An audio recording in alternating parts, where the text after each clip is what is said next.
Hey, this is Seth. I help people get life-changing jobs in digital marketing with no previous experience. And that includes my very special guest today, Ray, who got an $80,000 MBA and then took my course, which costs about 1% of that amount. And he's going to reveal in this interview which was worth it, which was better, the $80,000 MBA or my very low price online course. The answer may surprise you.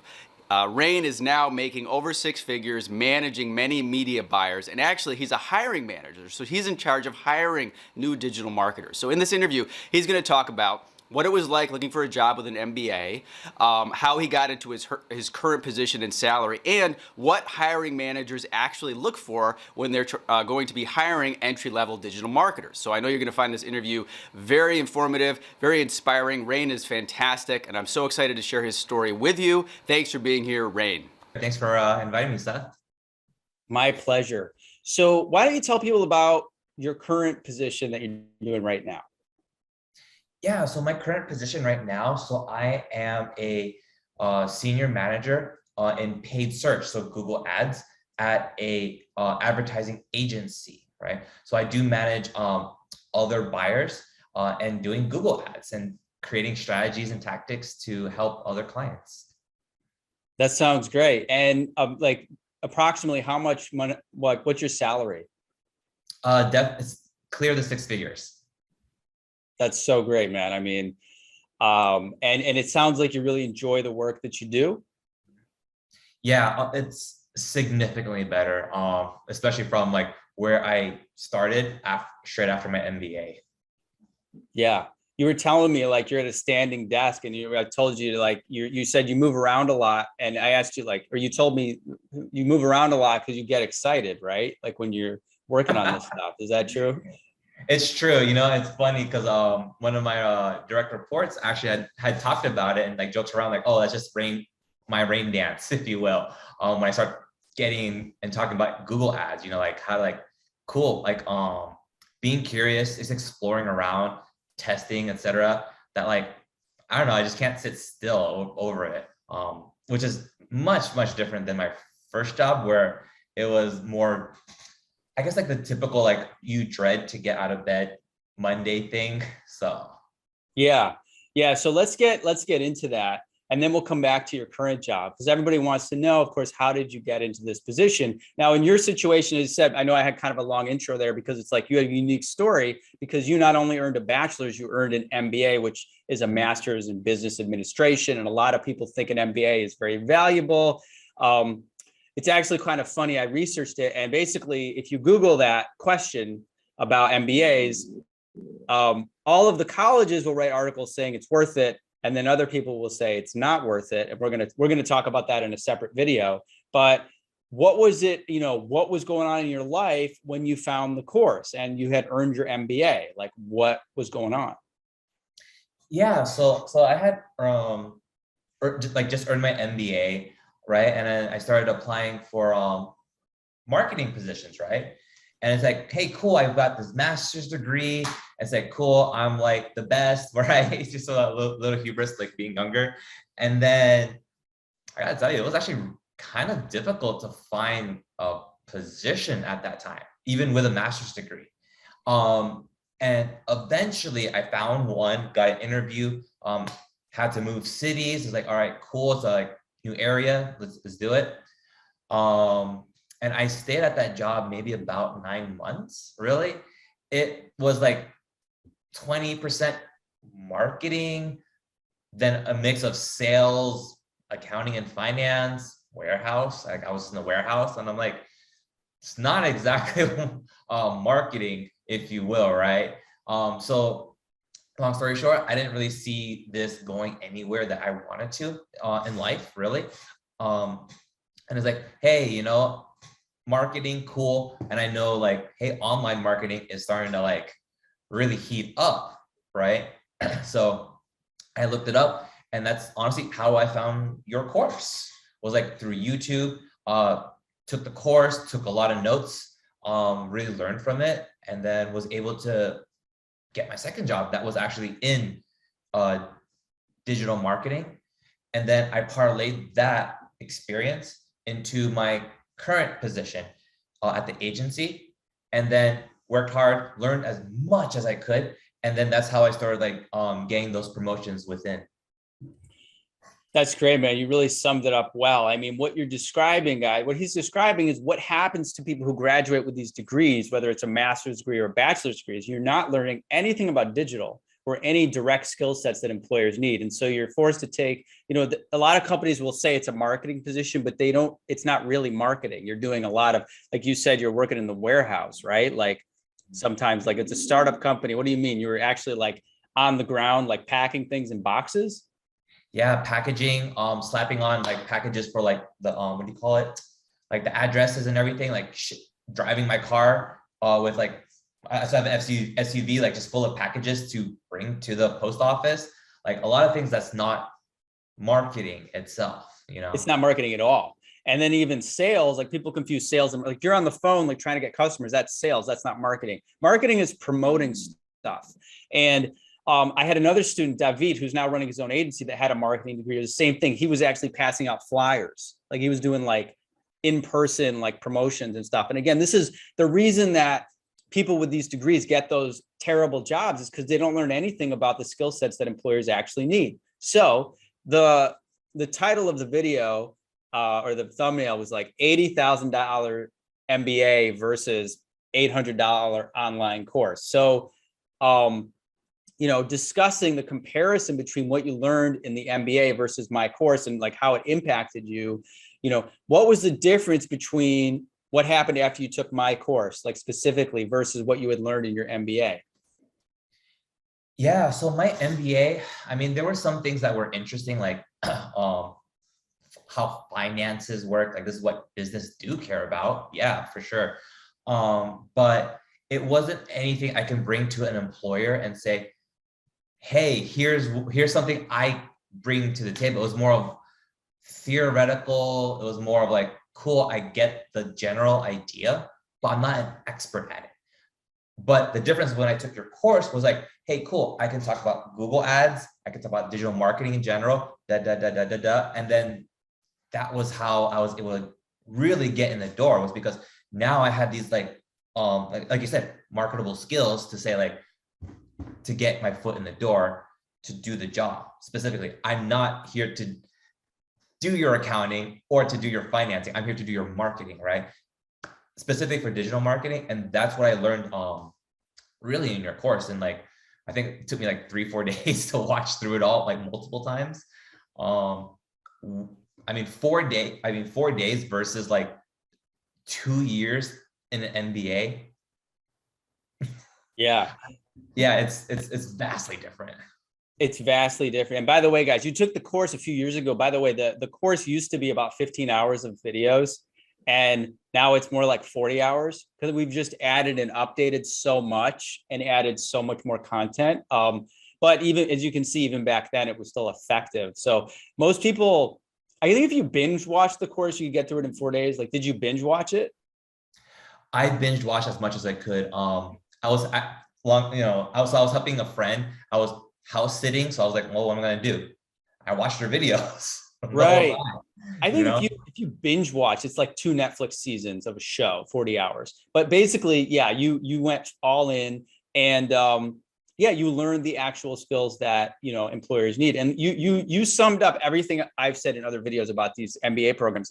Like you're getting these high level theory that has nothing to do with what the employer actually needs. So there's a lot of these college guys will walk into an interview thinking they're hot stuff. It's like, oh, I understand how financing works. I understand how economics works. And then they're at the job, they're like, do you know how to run ads? Do you know what a pivot table is? So then people are going to have to get these skills anyway. But here's a question people are going to probably want to know, which is, did any of the employers that you interviewed with care about your master's degree? So you know what? Okay, so for my first employer, before I took your course, they did look at it and they're like, oh, cool, you have an MBA. So they mentioned it, but it was sort of like in passing, right? That was about it, right? And then my second employer, all right. So like after I took your course, it was like, hey, I could talk about everything digital marketing. And then as we were going through the interview, then they were like, oh, hey, and hey, cool, you have an MBA, blah, blah, blah. And I was like, yeah, but honestly, it was such a quick sentence through the entire interview process. It was mostly about what can you do and what have you done before that has made like impact for a business, right? Talking about like, yeah, if the market, like economics, right? If the market's up, cool. Okay. Yeah, You know what I yeah. mean? I think what people don't realize about degrees, and this hit me like when I first got to Los Angeles, and I was like in a big job market. I remember my resume had my degree at the top, and because I was so proud of it, I thought at the time, right before I realized the truth, and people and every employer I went to or every temp agency says you got to put that at the bottom, and I was like, what? I just spent like 16 years earning this thing. You just spent like 18 years, and all this money. They don't care. They don't care. And it's like, oh yeah. So like, was it worth 2 years and $80,000 for someone in an interview to go, oh yeah, that's cool. But they spent the 99% of the interview talking about your skills. And that's what people don't understand. And the other thing to point out that I wanted to ask you about, so are some other students from my course working with you in some way? Yeah, actually, it was pretty crazy. So I'm working with two of your students who took your course. One of them, I didn't realize it, and then we were sort of like talking, and we're like, oh yeah, so how'd you get into it, right? It was like, oh, I took this course online from this guy who said you didn't have to get a college degree, and I was like, is that Seth's course? And it was like an instant connection. It was so crazy, but then he was so surprised, like you could see his eyes like light up. That we didn't know, we both got hired in this agency. Right. Just not knowing that. And so was that Keyshawn or was that Nick? Honestly, kind of both, really. So for Keyshawn, it was like that, like he was already in the door, already hired, and I was like meeting him for the first time online. And then Nick, we found out, I'm pretty sure that like right before he had joined the company, we had a conversation, and that's where I sort of like learned. I'm pretty sure with Nick on that one. Okay, so who are you referring to? You said their eyes lit up. Keyshawn's eyes lit up for sure. So this is such, we should probably interview both of you guys just for this topic because it's amazing. You have an MBA, but you got the job from the skills you learned in my course. You spent a couple of years at this company getting promotions, and we'll talk about that in a moment. So you're in a hiring position, and now you're hiring a prospective employee who is 20 years old with no college degree. And so we can turn this around and say, you're the hiring manager now. Did his lack of a degree did it matter at all when you were talking to him? Zero. In fact, and this is at least for me, because I did take your course for sure, but like the degree doesn't really matter to me as a hiring manager. What matters to me is more of like, do you have ability like within Google Ads, right? Do you have experience?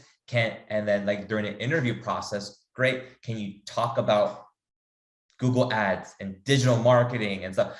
I don't, if you went to whatever university, is like, all right, that's a cool story. Now what can you do once we hire you? You know what I mean? I don't want to hire you to tell me about stories about college. I want you to tell me how can you help this client and their Google Ads account, right? That's really the main thing I care about. Guys, I think we have to do a separate video because I forgot about the fact that you were actually hiring people. So you're talking about the MBA versus non-MBA, obviously, or you're talking about so many good things here. So at the end of the day, just to wrap up that part of the conversation, $80,000 MBA versus my online course, which would you recommend? Which was more valuable to you? Retrospect is 2020, right? But honestly, I wish I had just found your course earlier and just did that and saved myself 80K. Long story short, I'm still paying off the student loans. I already paid for your course. So it's pretty night and day to me. Honestly, I literally don't leverage my MBA like in any way. Right. Absolutely, guys. And I'm sure a lot of, it's the case with a lot of people who get these degrees. But I appreciate, the fact, I'm really happy for the fact that I was able to help you, get to this point. And I'm really thrilled that you're working with two of my other students. So back to the job itself, you were saying, can you tell us a little bit about your lifestyle? Like, are you working remote? Do you go to the office? Yeah, so my situation was a little bit unique in that so at the time when I got this position, my current job, it was in the office, right? So this is like pre-COVID.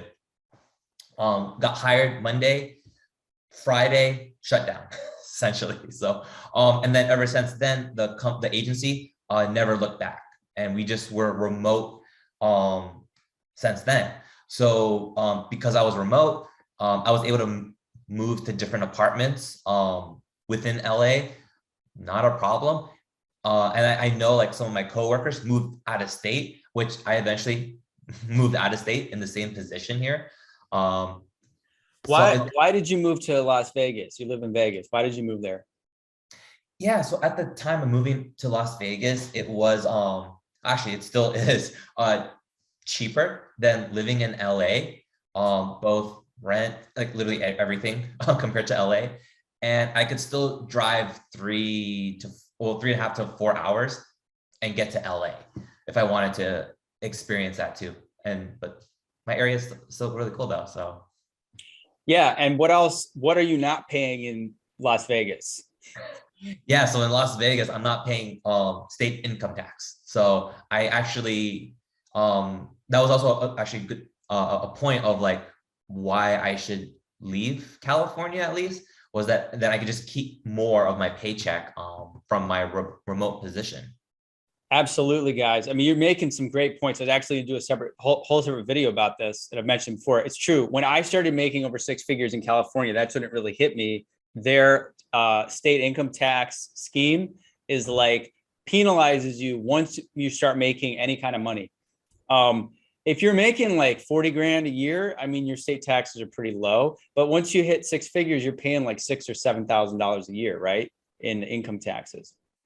Yeah, like it really hit hard. So like my second position after my MBA, I was being paid like 45 to 48K around there. It was a fluctuation. Then that's when I jumped to the agency and really scaled up my earnings.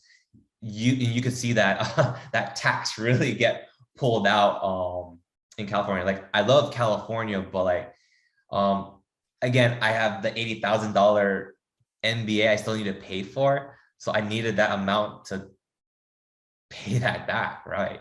Right.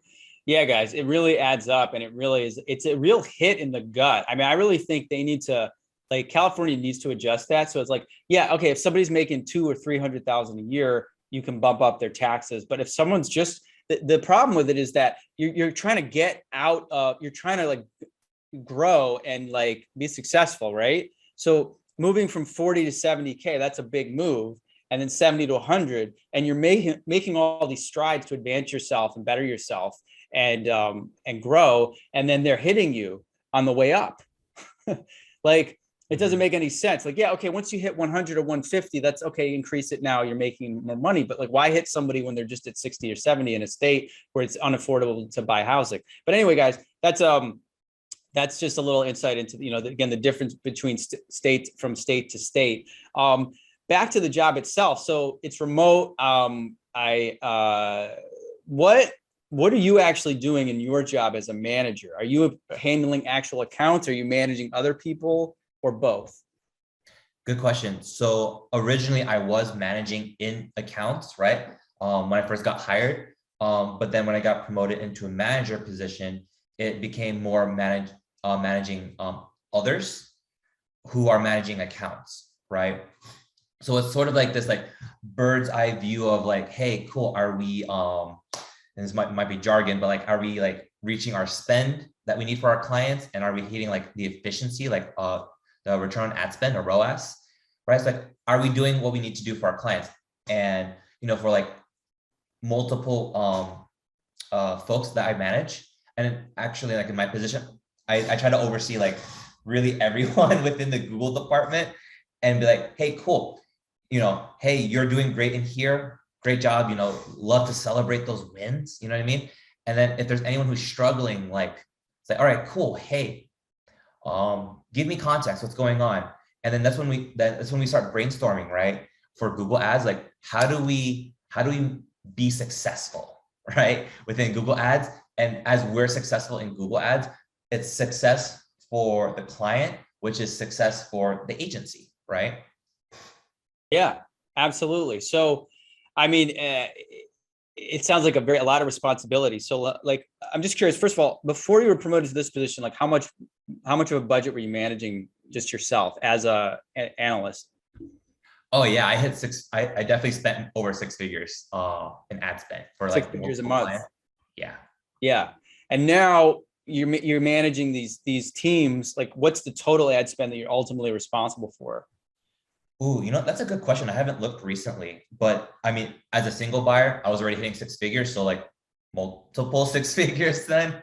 And I have 4 direct reports, but then like in total, our team as of right now, and it's growing like, what are we at now? Like about 15 buyers, I believe.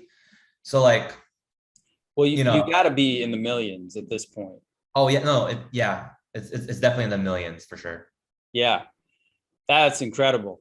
So yeah, man. And what about, you were saying, how do you enjoy the job itself and like the lifestyle of working remotely?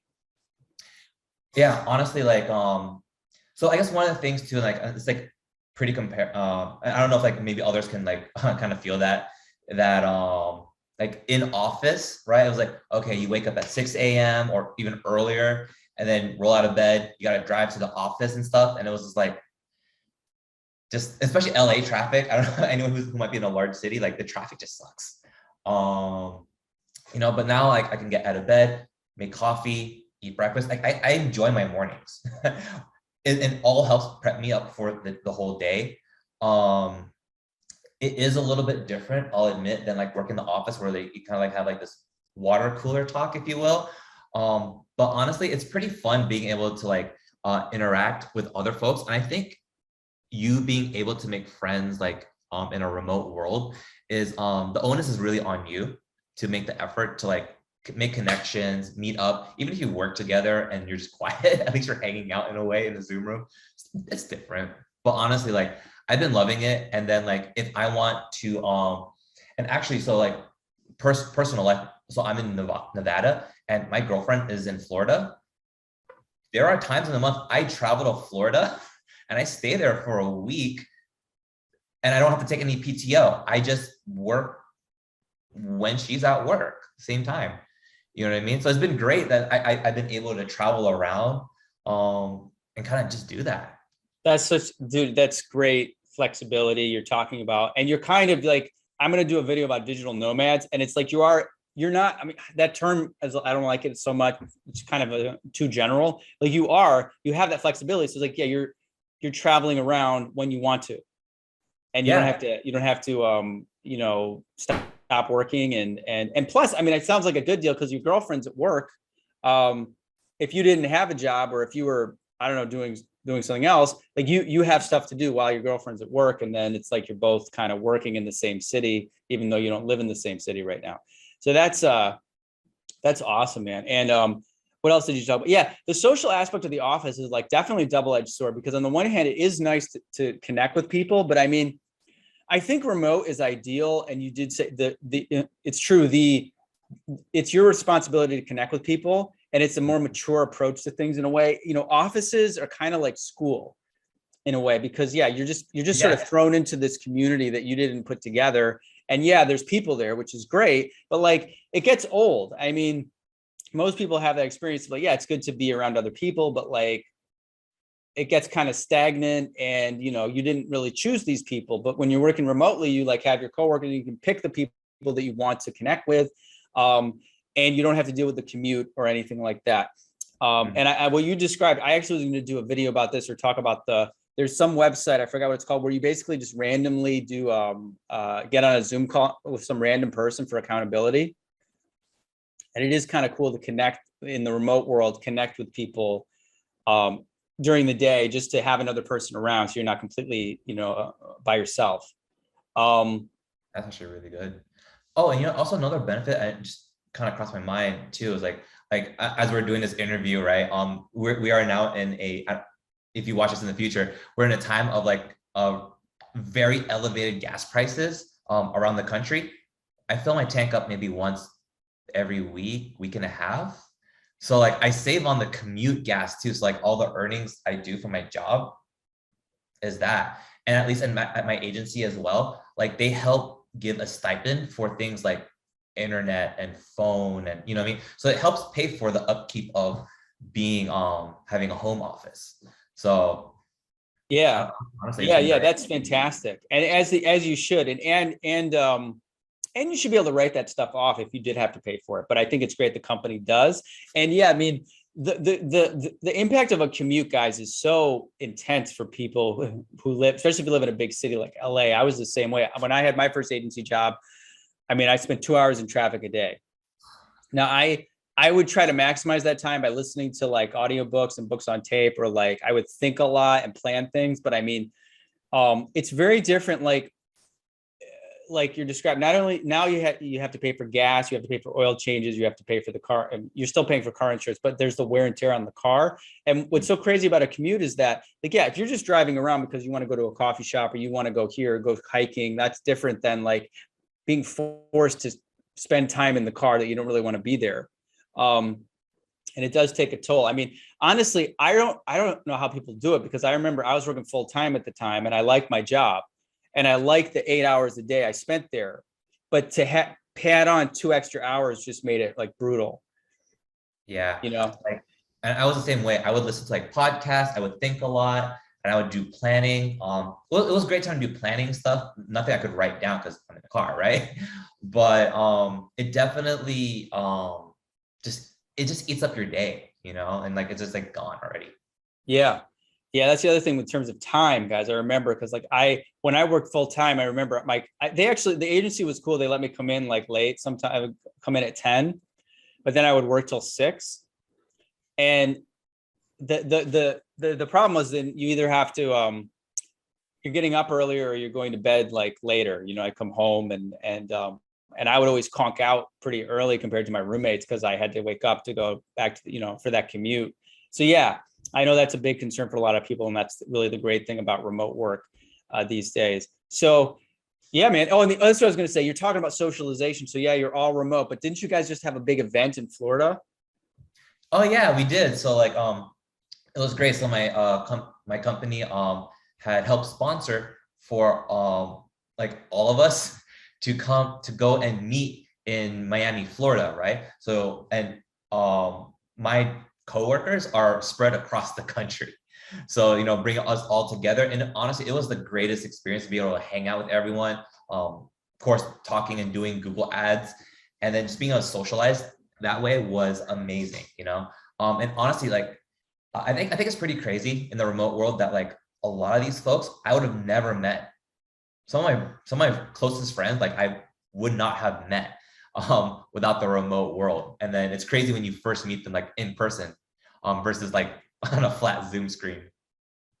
Yeah, it's exciting. And did you meet my students? Did you meet the students who'd taken my course? Yeah, I got to meet Nick and Keyshawn there as well. I know we took a photo. I can't remember whose phone it was, but we did. Yeah, I got to meet them then. Yeah, I actually posted that photo on my Instagram. I thought it was it's such an amazing thing to think. You all got into the field through the same course. Didn't know you'd done that. And now you met virtually, and now you're meeting in real life and having a great time. And I do think, look, the importance of human connection in person it's super important. Like I'm just realizing it now as things are opening up, like just how crazy it was to be so isolated for a couple of years.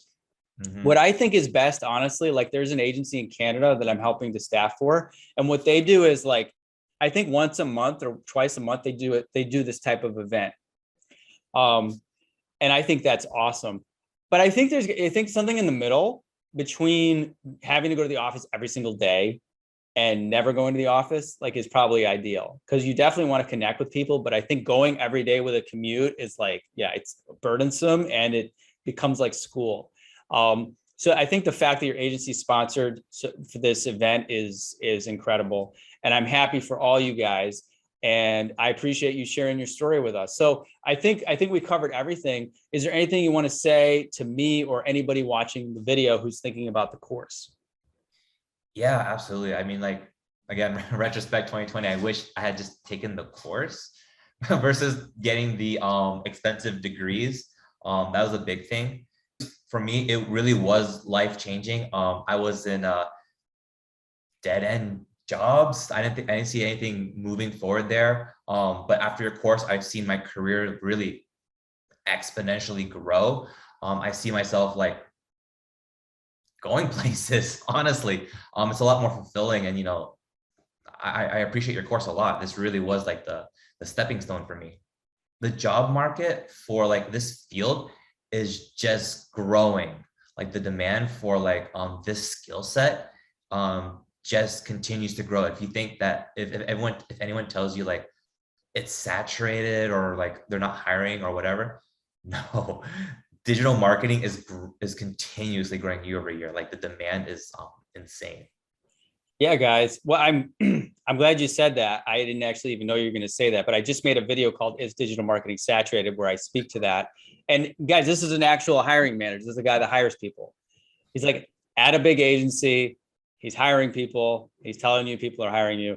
People are hiring, and that's the situation. Is that the jobs continue to grow? There's more jobs, and even somebody with an MBA is not being trained in digital marketing skills. That's why there's so many job openings. It's just, again, people graduate college, they don't have any ideas, and that gives you the opportunity, if you do get these skills, to get into a position and change your life with a great job like this. So anyway, Rain, I want to thank you for sharing your story with us. And I think you have a very enthusiastic, inspirational attitude. Can people reach out to you if they have any questions on LinkedIn? Oh yeah, definitely. If you want to reach out to me on LinkedIn, for sure. I don't go on too often, but definitely hit me up. Yeah. Cool. I'll put your LinkedIn link below, and I'll just say, hey, for the next, like, I'll tell you when I publish the video, and just like check your LinkedIn a few times after I publish it, because I'm sure people want to talk to you. Thanks again, man. I'm super excited for you. I'm super happy for you. I'm glad you moved from California to Nevada. And I'm excited to see, where your career goes from here, where you end up moving to in the future. So definitely keep in touch, keep me posted, and let's talk again. Yeah, absolutely. Thanks again for having me here. Really appreciate everything that you've honestly done for me in my life, honestly. You're welcome, man. It's my pleasure. We'll talk soon.